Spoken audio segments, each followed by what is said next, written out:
श्री जगन्नाथ महाप्रभु के भक्त श्री सदन कसाई, सदन कसाई जो थे वो मांस बेचते थे, यही उनका काम था।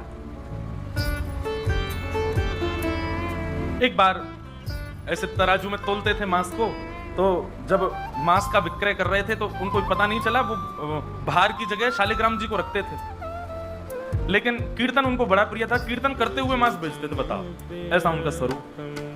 एक बार एक महात्मा वहां से निकल रहे थे, तो महात्मा ने जैसे देखा तो देखते ही पहचान गए, मुंह पे कपड़ा रख करके जा रहे थे, देखा कि ये तो शालिग्राम जी। तुरंत, अरे तुम क्या कर रहे हो, बहुत बड़ा पाप है ये तो, साक्षात शालिग्राम जी। उसने कहा महाराज मुझसे गलती होगी, मुझे तो पहचान है नहीं। बोले लाओ इनको, मुझको तो। शालिग्राम जी ले लिए महाराज, जाकर के शुद्ध नदियों के जल से स्नान कराया, पंचामृत स्नान कराया, इत्र लगाया, चंदन लगा करके चांदी के सिंहासन पर बैठा के माला पधरा दी, ठाकुर जी का कीर्तन, बढ़िया खीर बना के भोग लगाई, खूब रोए। महात्मा बोले कि नाथ आप भी कहाँ के कसाई के यहाँ बैठे थे, अब आप विराजो, प्रेम से रतन सिंहासन पर विराजो। ठाकुर जी विराज गए। रात्रि को महात्मा के स्वप्न में आए, और स्वप्न में आकर के बोले सुनो, सुबह होते ही हमको ले जाओ और हमको वो सदन कसाई के पास छोड़ के आओ। महात्मा बोले महाप्रभु मांस बेचता है वो, आपको तोलता है, तोलने के लिए भार बना करके रखता, आप उसके यहाँ क्या करेंगे? ठाकुर जी कह रहे हैं हम जितना कह रहे हैं उतना करो बस। बोले नाथ ये तो वेद विरुद्ध हो जाएगा, ये तो शास्त्र विरुद्ध हो जाएगा, मैं आपको कैसे वहां छोड़ के आ सकता हूँ? आपको वहां क्या सुख मिल रहा है? वो शुद्ध नहीं, पवित्र नहीं, उसका स्थान अच्छा नहीं, मांस विक्रय करने वाला व्यक्ति, महापापी व्यक्ति, वहां क्यों जाना है आपको?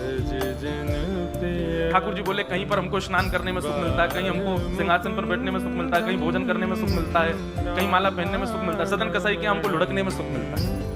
उसके तराजू में, जब वो तराजू से तोलता है तो हम इधर उधर लोटपोट होते हैं, हमको उसमें बहुत आनंद आता है, हमको छोड़ के आओ उसके पास। और वो मांस विक्रय करता है, चलो जो भी है, लेकिन जब उसके यहाँ तोला जाता है और वो तोलते समय हम लुढ़कते हैं तो वो कीर्तन गाता है, वो मुझे बहुत अच्छा लगता है, मुझे उसके पास छोड़ के आओ।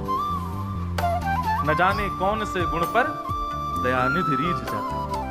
सदन कसाई के पास महात्मा वापस आ गए और आकर के शालिग्राम जी देने, सदन कसाई बोले नाथ यहाँ क्यों ले आए इनको दोबारा, या तो मांस बेचता हूँ मैं, बहुत गंदा स्थान है ये। बोले धरो इनको अपने पास। ठाकुर जी रात में स्वप्न में आकर के कह के गए कि उनको तुम्हारे संग ही रहना है।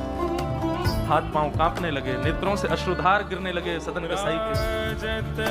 मन में विचार करते हुए कहता है कि मैं इतना पापी, इतना गंदा इंसान, और ये ठाकुर जी मुझसे मिलने के लिए मेरे पास चले आए। मैं इनके लिए इतना भी नहीं कर सकता कि ये दूषित काम ना करूं। ज्यादा से ज्यादा क्या होगा, भोजन ही तो नहीं मिलेगा मुझे, धन ही तो नहीं कमाऊंगा, लेकिन इससे बड़ा और धन क्या चाहिए कि ठाकुर जी मेरे से मिलने के लिए व्याकुल हो। उसी समय सदन कसाई ने अपनी दुकान बेच दी, सब काम बंद कर दिया।